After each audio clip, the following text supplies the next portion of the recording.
Fala, meu povo, aí voltando com a atualização, aí ó, vernizinho caprichado, bem de boa, tá ventando bastante, né, duas mãozinhas bem dadas, aí, mas não dá pra fazer, dá, basta ter vontade, aqui ficou um pouquinho mais grosso, né, o ar tava mais baixo, mas ó, aqui também ó, lisinho, aí.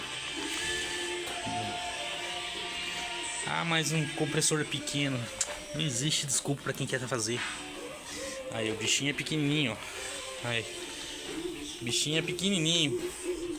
Pistola boa. Pra 3 bar, né? Pra invernizar.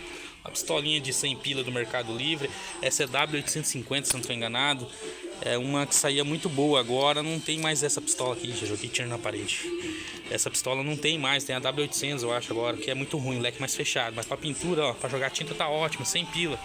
Tem mais baratinho. Tem de R$ 175 que dá pra invernizar. Mas aí, ó. Essa aqui é da boa. Essa aqui é da boa. Essa aqui eu comprei no Paraguai. Olha aí, ó.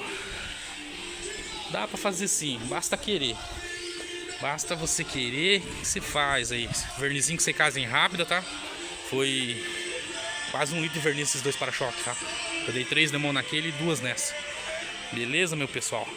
Falou!